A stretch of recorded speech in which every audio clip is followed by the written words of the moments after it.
Thank you, Rifat. Thank you very much. Yeah, I'm really grateful. I've never been like introduced with a lot of the issues that I've been working on. I usually go for like, hello, my name is Baha. I was born in Bethlehem, and that's it. Thank you very much, Rifat, for the Okay. introduction, and thank you all for being part of today's session. Um, as mentioned, like I have been working on education on Palestine, and of course, like I'm pretty much, I would say.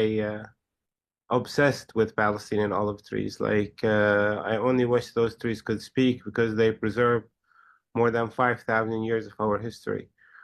Unfortunately, we only have like up to 50 minutes to speak about the modern history of Palestine, and we'll have about 30 minutes for Q&A afterwards. So I really hope you guys will bear with me because much of the information I'll be sharing is not new to most of the people. Uh, but like the point of this session, it's part of a larger like speaking tour that started in November. I spoke in Poland, Germany, Luxembourg, Spain, Italy, and since December 22nd, I've been touring also through the US. Unfortunately, I cannot be with you in person, so Zoom is always the second alternative or plan B. The Usually, I also remind people that my work on education usually happens in Palestine, where I can point out, how reality looks like on the ground. But together with the context that I'll be providing you with today, you can have a look again at all the information you gathered on Palestine, all the footage that you have on Palestine, with the hope of understanding. Let me start by reminding people that what we have in Palestine is a very simple reality. If you are born to a Palestinian family, your rights are denied from birth to death. If you are born to a Jewish family, your rights are granted from birth to death. What you do in between is really irrelevant. You can love it, hate it, be proud of it, be ashamed of it, fight it, fight for it, be submissive, be in denial. Doesn't matter what you do as a survivor, because the reality is imposed by the regime in control, and the regime in control maintains a situation where a Palestinian is denied their basic freedoms from birth to death, while a Jewish Israeli person is granted those freedoms. The reason many people believe that the reality in Palestine is complicated or the reality is difficult is very simple. It has to do with misrepresentation of of Palestine. Uh, and that misrepresentation is intentional. We can we can give the responsibility back to mainstream media, politicians, and many academics who keep misrepresenting the reality in Palestine to serve their opinions or politics or interests.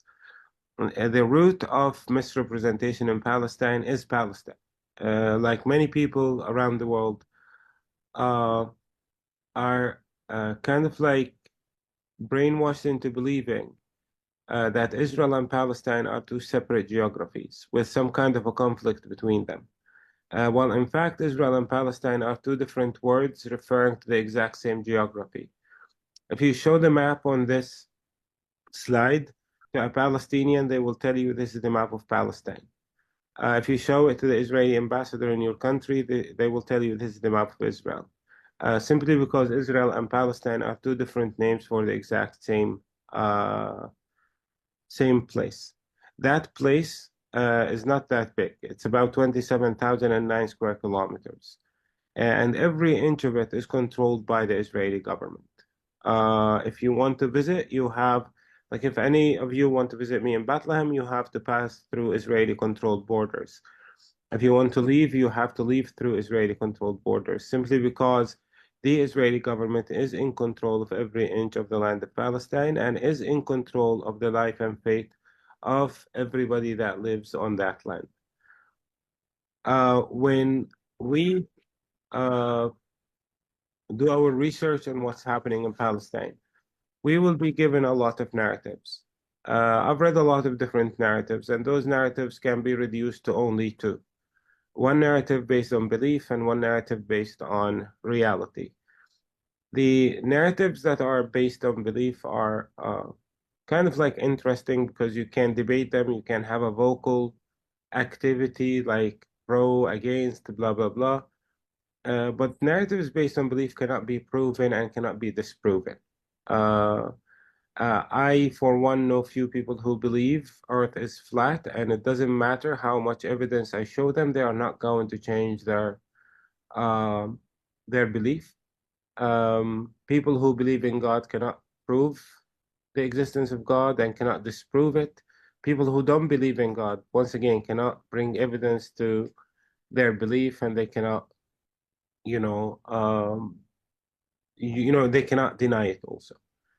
Um, so narratives that are based on belief are some of the most popular narratives on the planet, and they sound like this. 6,000 years ago, God created Adam and Eve. Eve gave Adam the fruit, and somehow God gave the land of Palestine to the Jewish people, with few things happening in between. Now, that's the most popular narrative on the planet. It's adopted by different governments and different powers on the planet. Yet there is no way to prove it. There is no way to disprove it. It's just a belief. Uh, so I'm not very much interested in discussing beliefs and so on. What I'm interested in as a sociologist is reality and how reality evolves. Like I understand a human evolution in Palestine the way it has been happening for nearly 10,000 years. Because there are traces of a human evolution that cover that period of time. When it comes to the narratives about Palestine that are based on reality, they sound much simpler than this, and they are much more relevant to the reality that we as Palestinians are surviving today. Back in 1897, nearly 202 Jewish nationalists met in a town called Basel in Switzerland. And over a period of 2 days, they decided that they want to turn Palestine into a Jewish-only state or a Jewish homeland. Now, everything that is happening on the land of Palestine today, you know, is all about the creation and maintenance of a Jewish-only state in Palestine. So our modern history is really like what was shaped and planned far away from Palestine, namely in a town called Basel in Switzerland. Now, those 202 people who met there and made that plan did not view themselves as racists or criminals or arrogant or anything. Uh, the reason for that is like having people leaving Europe to colonize some corners around the world was viewed as a political norm, an economic norm, and a social norm. So they were just not doing something abnormal for the colonial history of Europe. Keep that in mind because you hear the same things happening today. Like when any defender, supporter, or beneficiary of Israeli criminal behavior tries to defend Israeli criminal behavior, they will tell you, like, we are not the only criminals on the world. We are not the only people who murdered this or who murdered that. In his last interview as a president of the United States, Biden said when he asked the Israeli war criminal who runs the Israeli government now, don't bomb Gaza, don't carpet bomb Gaza. He was like, yeah, well, you did it. You know, they did it referring to Germany. So in the Second World War. So the defenders of Israeli criminal behavior usually use other people's criminal behavior in order to justify theirs. So if you want to establish a Jewish homeland on the land of Palestine, you follow the exact same outline of colonization as was set up by European colonial powers. And you can see that up until today in every corner around the world where you have a nation state that still speaks a European language, even though they are outside of the continent of Europe. Those powers usually looked at three main things: the indigenous population of the territory they want to colonize, how they can like take over the property, inheritance, and homelands of the people, the indigenous populations, and how to bring in manpower in order to replace the indigenous population. How to deal with the indigenous population? Europe has showed us that the way they treat indigenous population is one, through complete genocide, which is elimination of 95 to 99% of the indigenous population of the territory they want to take over. Like it happened in the North and South of America, it happened in Australia, in New Zealand, and so on. The second way of dealing with indigenous population is exploitation, and the biggest examples of exploitation is Britain when they recognized the indigenous population of the subcontinent of India as human resources. So, when you recognize people as a human resources, you set them up to exploit them in order to extract natural resources. And the exploitation of the indigenous people of the subcontinent of India was one of the masterpieces of British colonial behavior. Also, we can refer to the Dutch and Belgian and other white people who colonized the south of Africa and called themselves the Africans or Afrikaners, who exploited the indigenous population in that region of the world. The third form of dealing with indigenous population is not very common. It was practiced by barbaric and savage powers in the central of Europe. The northern frontier of India fell victim of that. I'm talking about the forced displacement of people, the forced population transfer, or the crime of ethnic cleansing, where in the northern frontier of India, nearly 1 million people were murdered in order to push Muslims north and to push Hindus south. On the land of Palestine, that is the main way of the founders and rulers of the State of Israel to deal with the Palestinian population. Since the year 1919, there is barely a month that passed without witnessing the displacement and forced removal of a Palestinian individual or a Palestinian family, Palestinian village, city, or a town. The process of the ethnic cleansing of Palestine has many milestones. During British rule, 125,000 Palestinians were displaced. During the 20 months of the first genocide and the first ethnic cleansing from December 1947 until October of 1949, nearly 750,000 members of Palestinian families were forcibly removed from their inheritance, homes, land, and so on. In 1967, only within 6 days, the Israeli army managed to displace more than 400,000 Palestinians. In the past 475 days, the Israeli government managed to displace up to 75% of the entire population of the Gaza Strip. Today, the Israeli government upholds 9 different policies. If they apply any of those policies, the result is a Palestinian forced to be removed. Those policies can be state violence, those policies can be military rule, those policies can be home demolitions. But in the end of the day, there are 9 policies that the State of Israel maintains up until today. When they apply any of those policies, the result is a Palestinian individual, family, village, town or a city is going to be displaced or relocated. Now, mind you, the crime of forced population transfer, as it's carried out by the Israeli government or the Israeli regime, they do that while they are in denial of the very existence of the Palestinian people. Like many of the founders of the State of Israel, brainwashed the world into believing this racist mantra that Palestine was once a land without people. Palestine has never been a land without people, And the target for this racist mantra is not us as Palestinians. We know ourselves, we know our existence, we are aware of our identity. But the point of denying our existence and denying our identity is very simple. You cannot commit a crime against nobody. So Israeli criminals have insisted that Palestinians don't exist in order to eliminate the crime that Palestinians have been subject to their entire lives in the past 100+ years.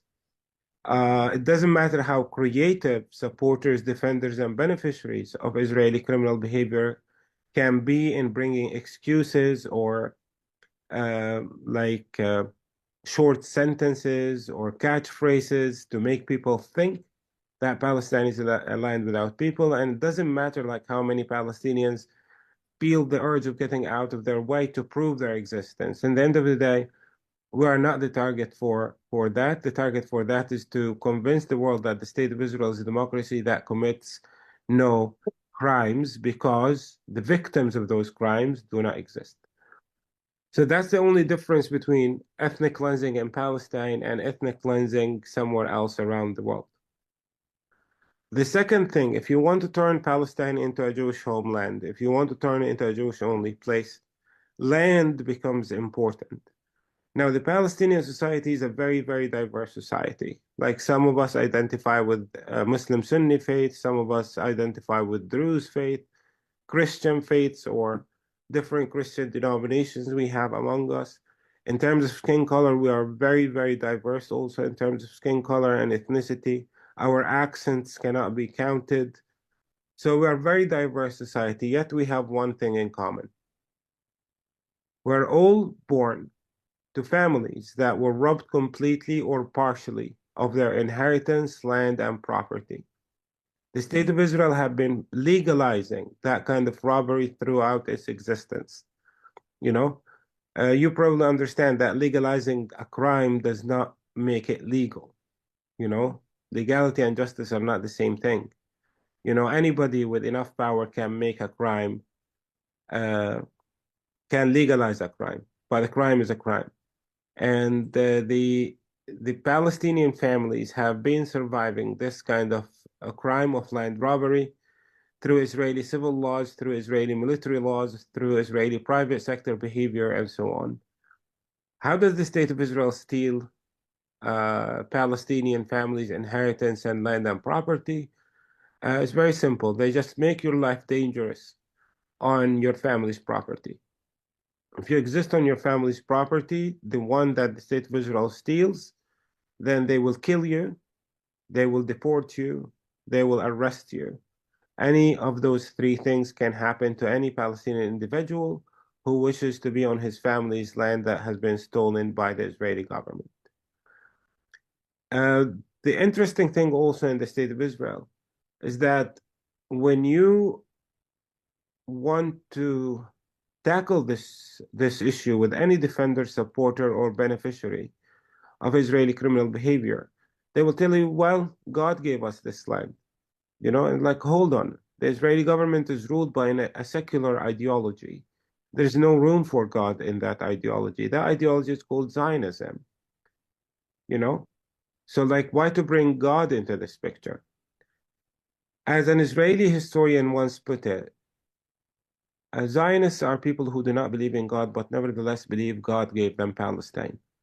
The only reason we bring God into the picture is because we can do as others have done before, which is exploit God, exploit religion in order to justify criminal behavior. You know, Christianity was exploited to justify colonialism, genocide, ethnic cleansing, and looting of the world. You know, Islamic faith is being exploited by ISIS and its criminal likes. You know, a Hindu way of life has been exploited by a lot of racist people who want to eliminate Muslims in the subcontinent of India. And I witnessed in Sri Lanka when I lived there that even Buddhist monks, you know, would use their power in order to justify a genocide against the Tamil population in Sri Lanka. So what the state of Israel is doing is not very different from any other criminals. They exploit Jewish faith in order to justify their criminal behavior towards the Palestinian people. The third process in here is that when you want to turn Palestine into a Jewish homeland, you need to import Jewish people, but not all Jewish people are welcome. You know, the state of Israel has no definition for who's Jewish and who's not. And the reason for that is because they want to be selective. So if you were born to a Jewish family and you examine Israel's criminal behavior through Jewish values, like thou shalt not kill, thou shalt not steal, He who destroys one life is as evil as if he destroyed the whole world, and that's Judaism to you. If you examine the behavior of the state of Israel towards Palestinians through Jewish values, then you will see that the state of Israel is in violation also of Jewish values towards the Palestinian people. If you believe in equality as a person born to a Jewish family, then you are the wrong Jew that the state of Israel for the state of Israel. So who's left for the state of Israel? The state of Israel will allow and support and import anybody who identifies with Jewish identity to live permanently in Palestine if they have tolerance to Israeli criminal behavior, if they are supportive of Israeli criminal behavior, if they are willing to benefit from Israeli criminal behavior in the land of Palestine. So if you want to turn Palestine into a Jewish-only homeland, you have to continuously remove the indigenous Palestinian population. You have to continuously rob Palestinian families of their property and inheritance. You have to continuously keep replacing that population by importing people to live permanently in Palestine, or selected kind of people who are willing to live permanently in Palestine. The past 100+ years, you can't find any much in common between the different eras in the past 100 years. But the context through which Israeli control and behavior on Palestine happens is within this context, the context of continued removal, continued land theft, and continued replacement. You know, people get confused because they are invited to look at Palestine completely out of context. I'll give you an example. I assume, many of the people have heard of settlements before. What are settlements? Settlements are Jewish-only communities built by the Israeli government on land in the occupied West Bank. The Swiss cottages you see on the picture on the left, those are of an Israeli settlement that the Israeli government established on the land of Bethlehem back in 1982. It's an ever-expanding town. What happened here? In each and every household you see in this settlement, the Israeli government kicked Palestinian families of the land, stole their land, and built houses to make them available for Jewish Israelis to live there permanently. In every single household, the Israeli government managed to remove the Palestinians, steal their land, and replace them. While everybody in the world was invited to take a debate or to take part in a debate whether Israeli settlements are legal or illegal, the Israeli government has been busy removing Palestinians, stealing their land, and replacing them up to 800,000 Jewish Israeli settlers who live in the West Bank today. So when you distract yourself from this context, the context keep going on. You know, so many people are confused about Palestine simply because they are invited to look at Palestine completely out of context. So now, if you are born to a Palestinian family, you are on the victim side of this context. If you are born to a Jewish family, you are on the beneficiary side of this context. And that happens throughout the land of Palestine. It's a matter of design, not a matter of human behavior. It's not like if a Jewish Israeli person finds out about this context, the context will change. You know? I hope it's clear up to now, because I'm going to make it more complicated.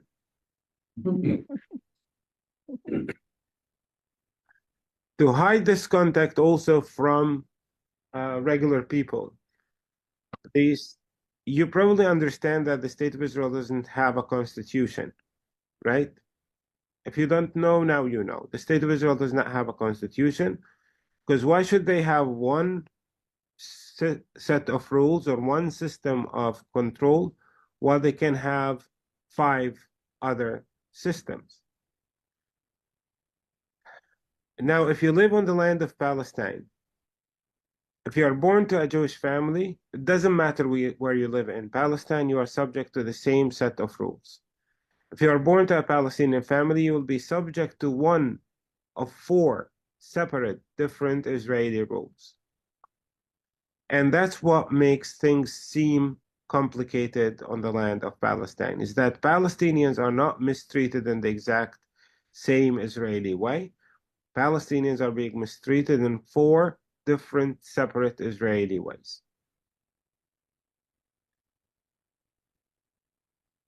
The first way, or the first set of rules, is what's applied upon the survivors of the first ethnic cleansing of Palestine.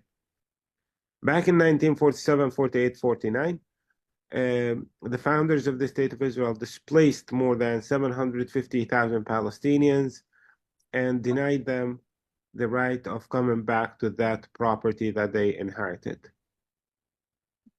15% of the Palestinian population at that time survived, and they were locked up under Israeli military rule from 1949 until 1966. In 1966, Israel abolished that military rule and replaced it with civil set of discriminatory laws. There are 65 Israeli laws today that maintain maintain a primitive and inferior status for those who were born to Palestinian families compared to those who were born to Jewish families. And that Palestinian population is not called Palestinians. The State of Israel refers to them as Arab Israelis. You know, they don't belong. They are not part of the land and the landscape and so on. Many of the laws that the so-called Arab Israelis are supposed to survive through are either racist in language and a practice, or beautiful in language, racist in practice. But you can read about all those rules in your free time. I only want to mention one racist law because that happens all the time. Like it's mentioned all the time by defenders, supporters, and beneficiaries of Israeli criminal behavior, which is the elections law. They always say like, oh, there's no problem in Israel, Arabs are allowed to vote. Well, the Israeli election law is racist in the sense that it has a line that says the following. No party is allowed to run for elections if they negate the Zionist Jewish identity of the regime. So more than 20% of the population, does not identify with Zionist ideology and does not identify with Jewish faith. So they are allowed to participate in the elections, the outcome of which will never be representative of them and will never grant them equality. Many people say there is no equality in the State of Israel, and that's inaccurate because equality in the State of Israel is illegal. It's not that there is and there isn't. Equality is illegal. You can love it, you can hate it, you can be proud of it, you can be ashamed of it, you can serve it, But as they say always, like the law is the law. The second set of rules is applied on a smaller population of Palestinians. That's the Palestinian residents of Jerusalem. Now, when the State of Israel occupied Jerusalem back in 1967, they redrew the boundaries of the city from 7 square kilometers to 73. Jewish Israelis who live within that 73 square kilometers are treated like Jewish Israelis anywhere, while Palestinians in Jerusalem are not mistreated the same way as the so-called Arab Israelis. They are referred to as permanent residents of Jerusalem. And the only permanent thing about Palestinians in Jerusalem is the title, permanent residents, because all the rest is the Israeli government passing regulations to squeeze the Palestinians out of Jerusalem. Some of those regulations have to do with home demolitions. Imagine the exact same regime that puts money and resources to build a house for you if you are born to a Jewish family is the exact same regime that sends a bulldozer to destroy your house and your family's house. And that was carried out more than 17,600 times by the Israeli government. Now, why do they demolish Palestinians' homes? They say, well, Palestinians build illegally. And even that is like a sick excuse, because when you say somebody is doing something illegal, then they have to deal with the consequences. They don't tell you that the Israeli municipality of Jerusalem approves 1 to 2% of Palestinians' requests to build homes on their family's land.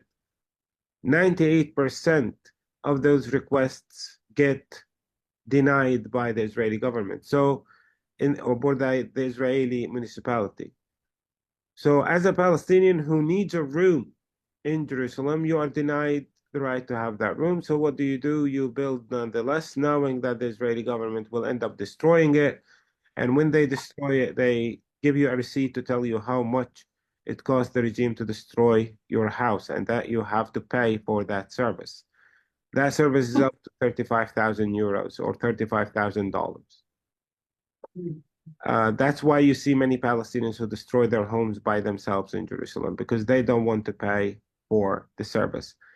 Now, if you choose to leave those black boundaries on the map, to live outside of Jerusalem, then if you do that for 3 years, the Israeli government will revoke your permanent residency, and you will never be able to go back to Jerusalem to visit, to be with your family, or, to live back where you lived. So, like, the reason they refer to Palestinians as permanent residents of Jerusalem is to subject them to a different discriminatory set of rules. The third one of those rules is a military rule. It's applied on the 3.3 million Palestinians who live in a territory called the occupied West Bank. It's the West Bank of the River Jordan. Israel occupied that area in 1967 when they completed their control over Palestine. Now, the occupied West Bank, more than 1/3 of it is declared closed military zones. The Israeli army uses that land for 1 day every 3 months on average. The 3.3 million Palestinians who live in the occupied West Bank, we live in up to 130 different or separated communities. I just found out 2 days ago that Israel have increased the number of checkpoints in the West Bank from 730 to 883. And those checkpoints are to maintain the separation of Palestinians within the West Bank from one another and from their land. Also, the Israeli government got away with destroying more than 48,000 Palestinian homes. It's built up to 193 different Jewish-only communities throughout the West Bank to host 800,000 Israeli civilians to live permanently in the West Bank. Now, if you are an Israeli civilian, you are subject to the same law applied on Jewish Israelis throughout Palestine. But if you're born to a Palestinian family, you are subject to a military rule. The military rule is made of more than 1,600 military orders. If you break any of those orders at the age of 14, the Israeli army will arrest you, will send you to a military court. An Israeli military judge will sentence you and will send you to jail. That process happened more than 1,000,000 times against Palestinians in Israeli military courts. So a Palestinian under Israeli military rule is a legal target at the age of 14, So we are mistreated as if we were adults at the age of 14.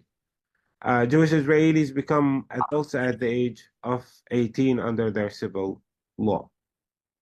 In the occupied West Bank, we have a Palestinian president, we have Palestinian Authority, we have Palestinian police, we have Palestinian government, and so on. But you should understand that that Palestinian Authority operates under the domination of Israeli military rule. Their police is not allowed to provide protection to Palestinian civilians from the Israeli army. Their job is to manage Palestinians under occupation. Why did they do that? It's simply because they were told back in 1993 that the West Bank will become the state of Palestine in 1999. While in fact they ended up just ruling pockets of which are the blue areas on the map, ruling those city centers and controlling the population and providing civil services to the population in those pockets. The rest of the area that is not orange or blue is under direct control of the Israeli government. If our president wants to come from one blue area to another blue area on the map, he has to pass through Israeli military checkpoints. It's down to the Israeli soldier on the checkpoint to allow the president to pass or not to pass, which means any Israeli soldier has superior authority in Palestine to the authority of the president of Palestine. But once again, we use that also as a distraction. The last of the four rules is what the Israeli government applies on the 340 square kilometers of an area that people refer to as the Gaza Strip. The Palestinian population in Gaza Strip, more than 75% of it, was expelled from 240 communities by the founders of the State of Israel. And that population was squeezed into that tiny place back in 1949. And those families have been, subject to different Israeli attacks from 1949 onwards. In 1967, the State of Israel decided to control those people also physically. So, like, Palestinians in Gaza are not only robbed of everything, but they are forced to be controlled by the exact regime that has robbed them of everything. Now, when you are controlled by the regime that robbed you of everything, the minimum you can do is to reject that control. When you reject Israel's criminal behavior and Israel's criminal control, Israel will kill you, So, and those like murdering Palestinian refugees in Gaza Strip has been going on since 1949. It did not start last year or the year before. In the year 2005, up until the year 2005, Palestinians in Gaza were ruled by a military rule, pretty similar to the occupied West Bank. In 2005, the State of Israel decided to make it worse by turning Gaza into what they call a hostile entity. Now, what's the difference? Under military rule, you are a legal target at the age of 14. In a hostile entity, you are a legal target the day you are born. And that is why, like, every single crime committed by Israeli soldiers on the land of Gaza can be easily legalized by that criminal regime, including the murder of more than 17,000 Palestinian babies or children or minors, including we're still figuring out like how many more Palestinians were murdered by this genocidal regime that have been busy butchering people right, left, and center for 471 days in Gaza Strip. Now, like any other situation of oppression, the oppressed is always,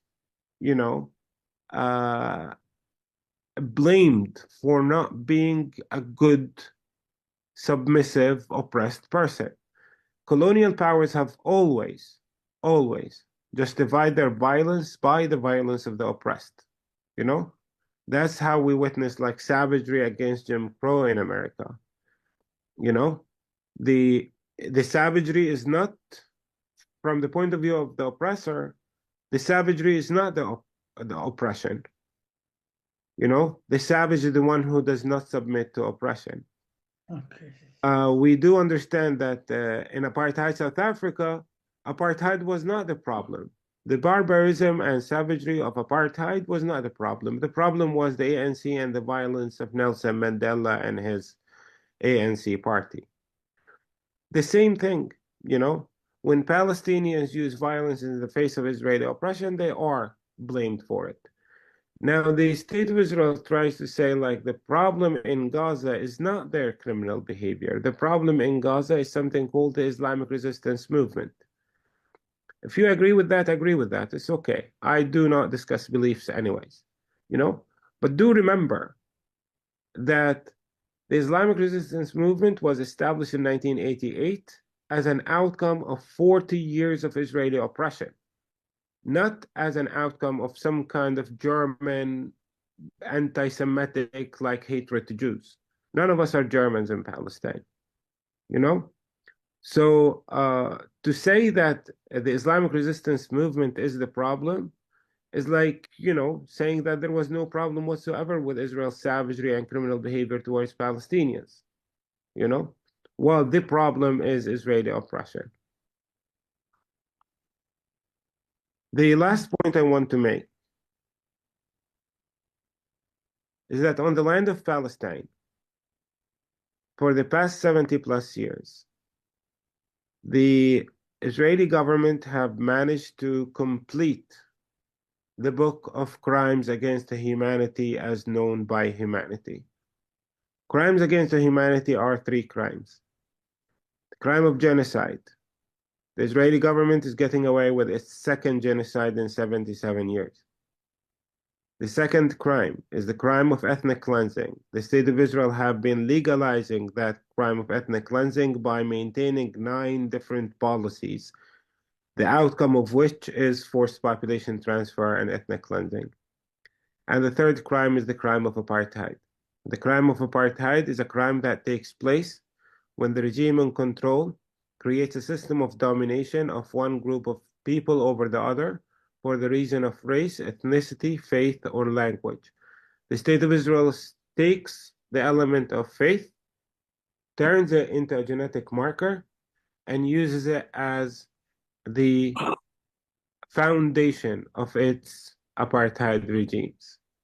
When defenders, supporters, and beneficiaries of Israeli criminal behavior come around saying that Israel does not have an apartheid regime, that's 100% correct, because the State of Israel does not have one apartheid regime. They created and have been maintaining 4 separate different apartheid regimes on the land of Palestine.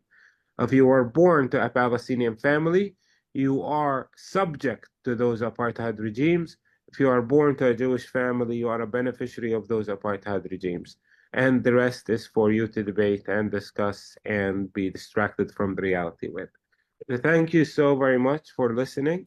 I will stop here and I hope you guys have few questions or many. Thank you. Yeah. You have left us with many, many questions, Baha. So let's begin with a few. I'm going to call on Azam Saeed, who's one of our interfaith study group members, to please raise the first question.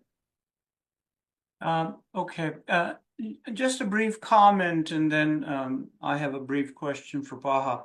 So Baha mentioned he used the word apartheid, and we have to realize at this point in time, 20 years ago there might have been an element of controversy to it. It no longer is. 3 or 4 or 5 years ago, Amnesty and Human Rights Watch and Bethlehem declared it so to be apartheid, and then about 6 months ago, the ICJ, as an advisory judgment to the United Nations, has made it very clear that this is apartheid. So that word is very much, I think, should be considered mainstream. Genocide also, we have to realize a year ago, the ICJ called it plausible genocide, quote, end quote, plausible genocide. And since then, everybody has stepped forward, Amnesty and God knows, everybody has stepped forward calling it a genocide. United Nations units have come forward calling it a genocide. And academic expert after expert on the subject of Holocaust and genocide has stepped forward to call it a genocide. So if we are still waiting for anything more official, I'm not sure what that would be other than the final ICJ decision. There's nothing else left for us to decide and conclude that it is a genocide. The third quick point is we have to realize how everything is connected and how we all play kind of a role in all of this and what's going on. Just the last year of genocide, we have to also see the role that the Arab states and the Muslim states have played in all of this. This genocide would not be possible without the role that the Arab states have played. And I would go so far as, that the role the Muslim states in general, including Turkey, have played. There is a report, a possibility, not certainty, that the 155 millimeter artillery shells that Pakistan sold to the United States to be used in Ukraine against Russia were possibly diverted from Cyprus to Israel. So we have to realize all of those connections and possibilities. Now, if you go and tell a Pakistani that maybe you participated in that genocide, they would say, no, no way. But those are the realities we have to really deal with and understand and accept. And of course, in the United States, it's very clear that we have a role, and all of us have that role, not just our government.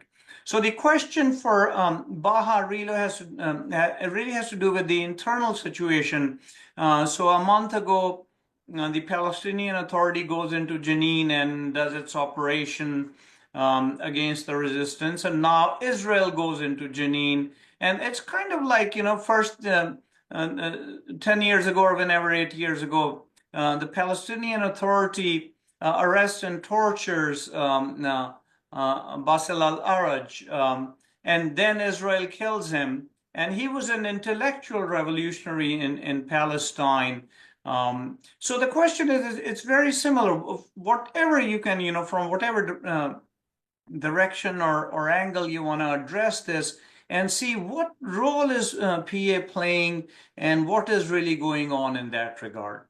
Okay, so the Palestinian Authority came to place based on an agreement between the Israeli government and the Palestinian Liberation Organization back in 1993. The map I showed of the blue, orange, those are areas A, B, and C in the occupied West Bank that were supposed to become the state of Palestine in the year 1999. But then the maximum the state of Israel wanted to offer Palestinians is a place where Palestinians can rule Palestinians under the domination of the state of Israel. So I only look at it from a practical point of view. In every situation of oppression, the oppressor needed some agents from the oppressed population in order to rule through them. Those people could be kind, could be unkind, could be free, could be unfree, could be whatever. Like ruling your people under domination of foreign power is corrupt by default. We have examples of French people ruling French people under domination of Nazi Germany. Pétain was known as a French World War hero, from the First World War.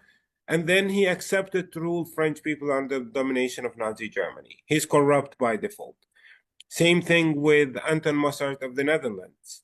Same thing happened also in Norway with Norwegians ruling themselves, and most recently by the state of Afghanistan that accepted to rule, like Afghani people ruling Afghani people under domination of the United States of America. When American army withdrew from Afghanistan, the entire thing collapsed in a way. Now, the Palestinian Authority is made of Palestinians who are ruling Palestinians under domination of the State of Israel. One of the best things that they need to keep is some kind of stability under oppression. So not many Palestinians will be submissive to stability under oppression, because what Palestinians want is freedom rather than the freedom to rule ourselves under domination of the State of Israel. So it doesn't matter like what I or anybody say in defense or attack of the Palestinian Authority. The very existence of the Palestinian Authority as a regime that accepts to rule Palestinians, as a Palestinian regime that accepts to rule Palestinians under domination of the Israeli government, makes that authority corrupt by default. It doesn't matter if I love my brothers and sisters who work in there or I hate my brothers and sisters who work on there.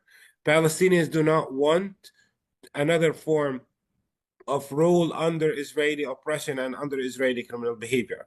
Palestinians are sick and tired of Israeli criminal behavior, and they're waiting for the first day of freedom, which will happen post-Zionism, inshallah. I have two questions, but my pen isn't working. So Okay, can you pass the pen to Rod? I have a question. Can you hear me? Yes. Okay, from the audience, yeah, I don't know what to tell you. please explain the importance of the right of return permitted for Jews, but prohibited for previous Palestinian residents. Well, once again, the right of return of the of Jewish people was practiced in the land of Palestine for like 3,000-4,000 years. Like, if you refer to like Jewish migration to Palestine and the Palestinian society, as diverse society in the beginning of the 20th century, had 3% of its population identifies with Jewish faith, anyways.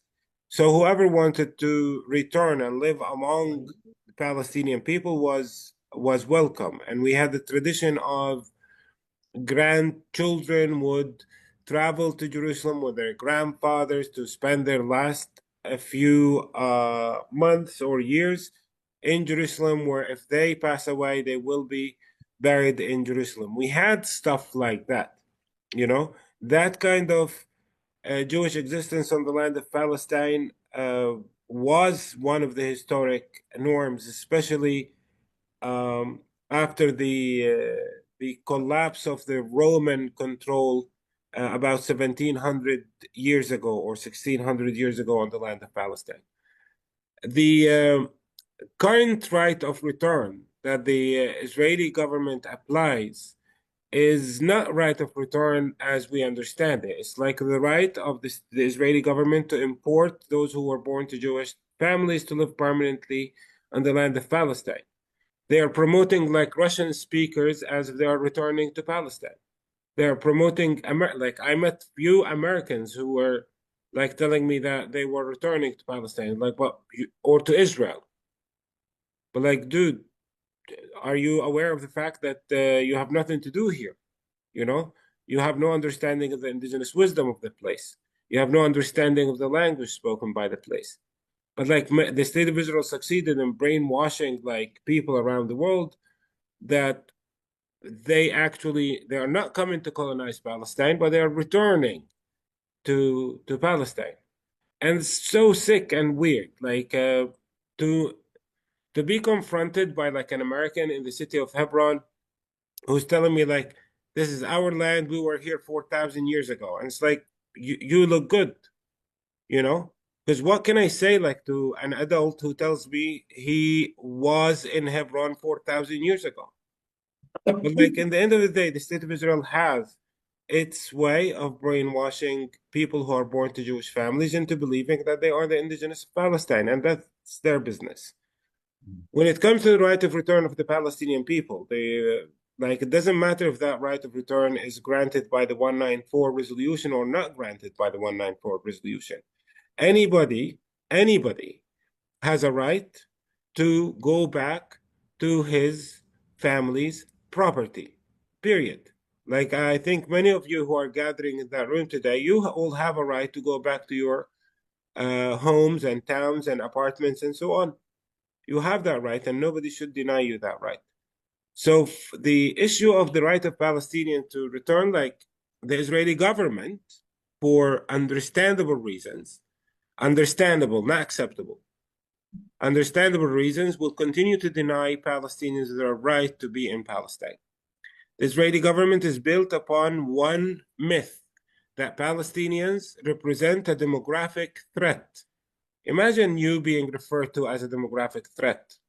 Then the power and control of you will exhaust all options in order to eliminate you because you are a threat. And that's exactly what the Israeli government is doing. what they are doing to the Palestinian population is that they consider the Palestinian population to be a demographic problem. How to solve that demographic problem? Through genocide, through ethnic cleansing, and through apartheid. You have mentioned in your presentation a number of Yes. times. You've referred to other instances of colonialism. You've talked Yes. about India and Africa. I come from Pakistan. Yes. And my parents have experienced British colonialism in India. Yes. And the after effects of colonialism are still there. Yeah, I know. Very much, for instance, in Pakistan, which is ruled by a military government installed by the Biden regime, Yeah.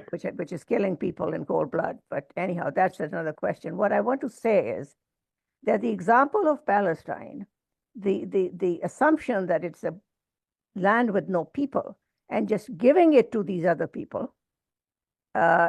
is unique. I don't see any other example of settler colonialism as vicious and as extreme as that. So I think that while I appreciate your approach to talk about all kinds of colonial experiences, I think this experience is so awful that it needs to be separated out from all the other colonialisms that have existed, because it's just simply you take somebody's country and give it to somebody else. It's just as simple as that. My dear. Yeah. My dear, all forms of oppression are different. All of them. We're trying to touch on the attitude of the colonizer, and the colonizers share the same kind of attitudes. But how oppressed people survive those kind of forms of oppression, that's very, very different. I'm drawing the lines between the things in common between colonial powers, not between those who survive those colonial powers. Yeah. Okay? The excuses about like, this is ours, like, yeah, we had like Italian and Portuguese people who committed like genocide on the land of the North America, claiming that the land of the indigenous Americans is ours, you know? So like excuses and justifications for criminal behavior in terms of colonization and so on, they vary from time to time, and the excuses are always like the perpetrator or the criminal can only be creative in creating their excuses. You know, in the south of Africa, there was a norm that, you know, the indigenous of South Africa are subhumans, or they didn't say human animals, as the Israeli Minister of Defense once said, or inhuman savages, as the Minister of Finance said, you know, but they have words in that go within the same line. They say black people are black because they have no souls, you know? So we need not to look at how survivors of criminal behavior and oppression survive, because the things in common are between the racists, not between the people who are subject to racism. I just want to go back to the question about return, because this is very important. Like defenders, supporters, and beneficiaries of Israeli criminal behavior always make the right of Palestinians to return seem like this dangerous thing. Like if we allow Palestinians back home, Jewish people will die. If we allow Palestinians the right to freedom, Jewish people will die. Like promoting Jewish people as if they were like allergic to Palestinians' freedom. Now, the entire thing about Palestinian families to return to their homes, this issue is both practical and possible. You know, the Israeli government will deny it simply because the property owned by every single Palestinian family that were expelled is stolen by the Israeli government and managed by the Israeli government. It's not that the state of Israel stole the property of X or Y of the Palestinian families and gave it to a Jewish Israeli family. No, they stole the land and leased it to a Jewish Israeli beneficiary, you know? So, of course, the Israeli government will always promote the right of Palestinians to return to their property, inheritance, and homes as like, a crazy thing. Of course, beneficiaries of this behavior will promote it as a crazy thing, but in the end of the day, if you benefit from stolen goods, you need to stop benefiting from stolen goods. How can we get Palestinians to return to their homes? It's very, very simple. When you know that more than 70% of the property and inheritance of Palestinian families remains vacant up until today. So you can solve more than 70% of the problem without affecting the lives of on the physical existence of any Jewish Israeli person. What happened with 30%? The fulfillment of somebody's right does not mean the violation of somebody else's right. Everybody has a right to shelter, but those rights have to be corrected. Like every Palestinian family, that had to survive through this criminal behavior needs to be provided with reparations and compensations for the damages and destruction brought upon them by the Israeli government. And it's a calculated matter. Fulfillment of rights on the land of Palestine will cost much, much less than maintenance of oppression. So, like, we're not talking about $28 billion needed to damage and destroy life in Palestine. So it is actually possible. And if anybody is scared of Palestinian families returning to their homes, they need to recheck with a psychologist. Many people say, like, if Palestinians go back home, they will eat Jewish Israelis. That's stupid.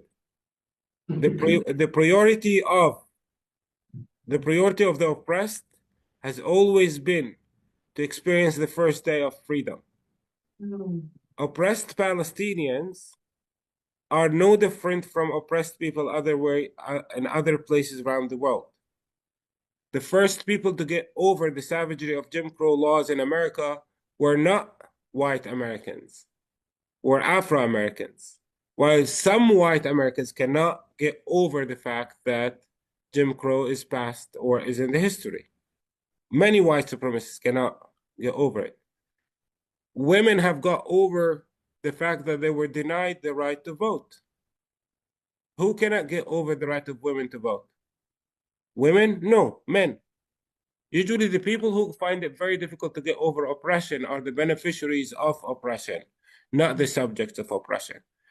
So this issue about the right of return is not only like ethical, but also practical and possible. Where should the State of Israel be when the discussions on the practicalities of return take place? They should be anywhere except of the room where that discussion is taking place, because they are the perpetrators and the beneficiaries of this crime. Thank you for the question. Can I call on Stretch to ask your question? Yes. Where is Stretch? Okay, go ahead.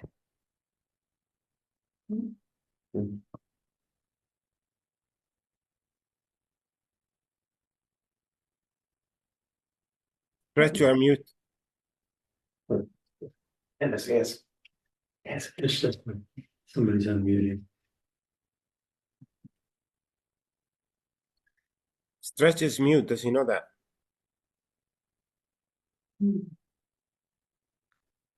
Stretch, you need to unmute.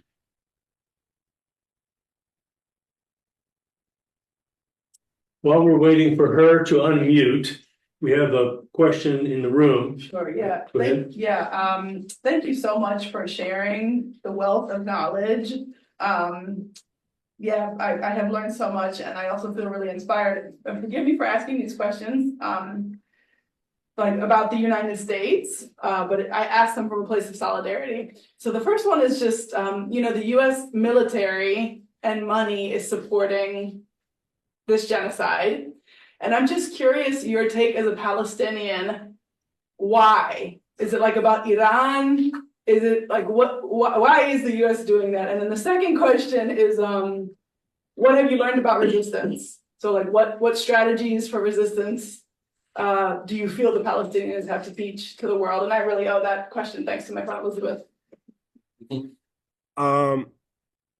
I'll start with the second one because it's easy.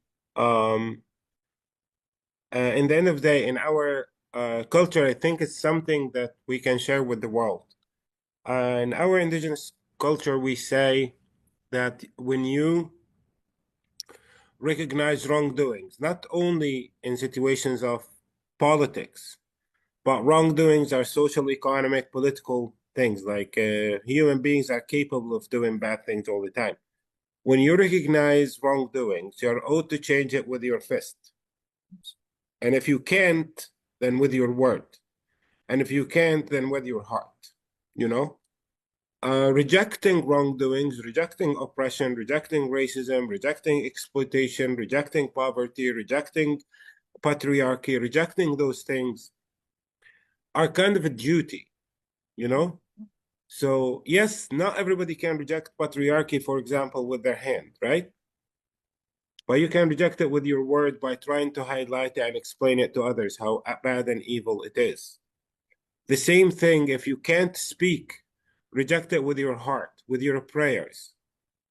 Because submission to wrongdoings is worse than anything that can happen to you, you know? Because submission to wrongdoings get you to normalize it. So if there's anything to do, just like it's the power of rejection. How do you express your rejection? You know, that's in your hands. You know, if you're a teacher, reject oppression in your classroom. If you are, you know, a driver, if you are like just reject wrongdoings. You can reject wrongdoings with your fist, and if you can't, then with your word, and if you can, then with your heart. You know, but we owe it to those who are less privileged than us, those who got less than us, those who are weaker than us, those who are like underprivileged or less privileged than we owe it to them to reject the systems, to reject the behavior, to reject the people that maintain those kind of wrongdoings and maintain their kind of victimhood. So express your rejection by whatever means you're able to do so. So I think that's the one thing that you know you can learn. We have been rejecting Israeli criminal behavior, knowing that Israeli criminal behavior is packed with a nuclear power, and it's packed by the West, and it's packed with almost every country that has diplomatic, economic, and military relations with it. We understand that, yet that does not intimidate the majority of us into submission, you know? So that's one thing. The second thing, it's like, I do not know what kind of history people learn about, you know, the United States. Like in the past 100 years, the United States found itself in 96 years of wars in different places. The biggest industry in the United States is the military industry. So like military industry needs wars in order to continue profiting and benefiting, you know? The United States of America will be the last country to give up on Israeli savagery and Israeli apartheid and Israeli criminal behavior. For one reason, the United States of America have always led the way towards war and rarely led the way to the world towards justice. So in the same way, they have been one of the last countries to give up on the criminal behavior of apartheid South Africa. They will be one of the last countries to give up on the criminal behavior of the state of Israel.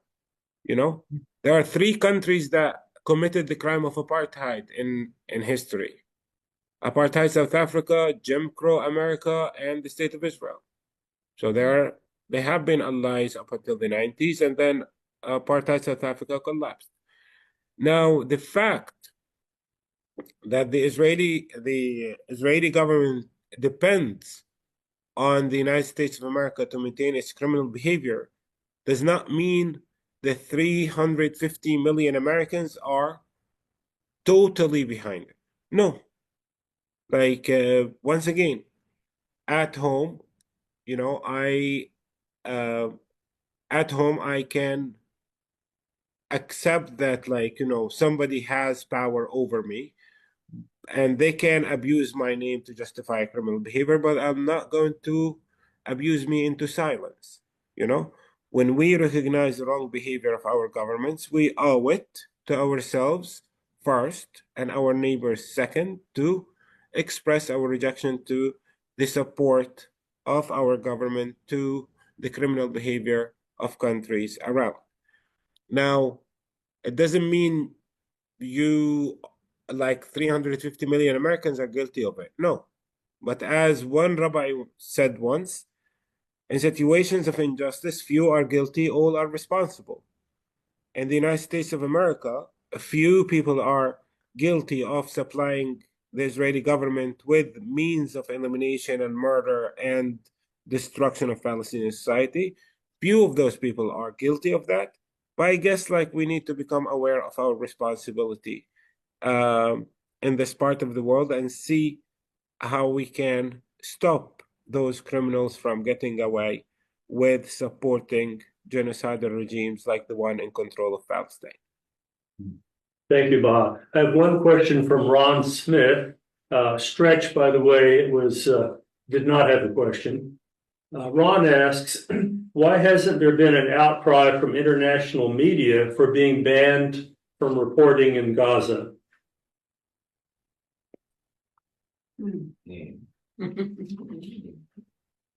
Because international media has been in alliance with the Israeli government for so long, you know. They have been spinning like a genocide and turning genocide into a debatable matter. Why should they go? You know?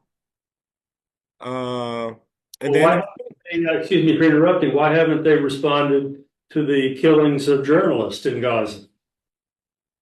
What do you think? Like the Palestinian journalists are murdered by the allies of, you know, mainstream media. Like, why should the BBC, CNN, Fox News, like, care? You know, they have been defending the criminal behavior of the state of Israel all along through a genocide. You know, so it's like they are doing their job. If you want to know if mainstream media have been doing their job well, you know, check with the Israeli ambassador, and they will tell you if the mainstream media did their job well or not. Mainstream media have reduced Palestinian suffering to a level of a debate. You know, mainstream media like debates issues like apartheid, debates issues like genocide, debates issues like ethnic cleansing. Like, I do not expect anything less from them than to bury Palestinian journalists under the rubble of the state of Israel. But like, I do not believe that there is any like media outlet, popular media outlet, that has been responsible in any way or form, or has been like, you know, have been even like accountable in their coverage. Many people will mention Al Jazeera, not even Al Jazeera, no. We are hijacked by mainstream media that operates as arms of propaganda, you know? So like Israeli criminal behavior should not be debated. Israeli criminal behavior should be explained. But like, anyways, like I'm not going to be disappointed at allies of Israeli criminal behavior. Oh, thank you so much. Dr. Lena Yassin, please. Thank you very much for this enlightening talk. My name is Lena. I'm also a Palestinian. And sometimes I feel not sometimes, a lot of times I feel extreme discouragement. And you kind of highlighted all of that, like Zionism is kind of occupying the world, and they are all, under, Zionism is controlling the media, controlling the governments, and but everybody is not blind to this. What do you feel is the most effective form, hopefully, to liberate Palestine? I know resistance, I know education, I know pressuring governments, but we've been doing this for many, many years, and we've barely made a dent. So what do you feel is the most effective? I know you might not know everything, but what do you feel, where's the road? What road should we take? Lena, the first road we should not take is the road of submission. It's very easy and it's always around the corner. I remind people that oppression is not an invitation for submission or depression. Oppression is an invitation for rejection. Yes. Now, how do we express our rejection to criminal behavior of the state of Israel? that goes down to our abilities, gifts, and skills. You know, there is one thing that is very important is consistency. Like Yeah. we need to be consistent. Doesn't matter like how little what we do. I can tell you one thing about myself. I have I've been consistent in planting olive trees. If you told me back in 2006 that I would help in planting 150,000 olive trees, I would tell you, no, it's impossible. Yeah. But we need to be consistent. We need to try to figure out how we can put our skills, our gifts, our, resources in ways that will help us to go into rejecting Israeli criminal behavior for as long as Israeli criminal behavior is a norm. So it's actually about us. And I can tell you one thing also. If we do it as like we want to see we want to reap the fruit of our effort in one lifetime, that's not going to take us very far. That's not going to keep us going. Okay. I, for one, believe Palestine will be free after my lifetime. And that's very liberating, you know? Yeah. So I will keep going until the last breath of my life. But we need to be consistent. And it's good that each and every one of us express their rejection to this criminal behavior in ways that they can't do it individually. And trust me, when you base your rejection on your personal gifts and skills, like you will start recognizing so many people who are doing the same thing. One of the things I understand is like many individuals believe they are the only ones who are concerned about Palestine. But now we're more like a family on the planet. Yeah. You know, Palestine is the most diverse, movement for justice on the planet. Yes. You know? Yeah. But like, how did we find each other? We find each other like in every place and every corner that we were interested to go into. So just the one thing I beg you is to never, to never give up, If you don't know how to I'm not. express your No, I'm not. rejection, I'm not. Yeah. if you do not know how to express your rejection, just keep experimenting, I will. Wallah, I believe all of us are gifted somehow, Yes. but like the last point is that we do ourselves a disservice when we look at what needs to happen and what I can do. What needs to happen, like, is very simple. Israeli oppression, like the solution for oppression is end of oppression. But I don't think it's in the hands of any of us in this session. So what to do? So we can't end Israeli oppression. We go into submission. No, we can't now, but we will continue paving the way for those who will come after us. We'll make their job easier, inshallah. But we owe it to Palestine. We owe it to our own humanity as individuals on this planet to keep expressing rejection to the criminal behavior of not only the state of Israel, but the criminal behavior of any regime, any state that we see and recognize in our lifetimes. So that's it. Just be consistent and never give up. Thank you. Thank you very Thank much, you very Baha. much. Thank you. I think you have enlightened and inspired us and empowered us in a million ways. And we have to use your words as a foundation for our onward journey. I just want to let people know who are here today that there is a meeting tomorrow hosted by the Louisville Coalition, Ceasefire Coalition, to which David Horvath has sent us a link. The meeting is tomorrow at 6, and those people who were not able, unfortunately, to get a chance to talk to you, Baha, I think we should have asked for you for the whole day, because it's just, there's so much to know. But I would like to extend David's invitation to all of you for tomorrow, 6 p.m. And Baha, would you also allow us, I think I have your email address, that we can write to you, that we can ask, because, you know, we have been very lost in our study of the history of Palestine.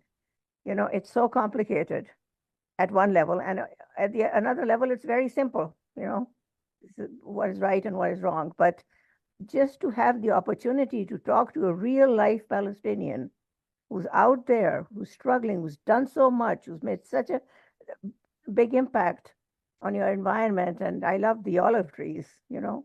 So I think that it's made a big difference to me personally, I think to all of us. If you would become like our guide and our mentor, would you be willing to do that? That's wonderful. Rifat, like, Rifat, I would. This is the first time I get on with you, and I'm really grateful to the warmth and good reception.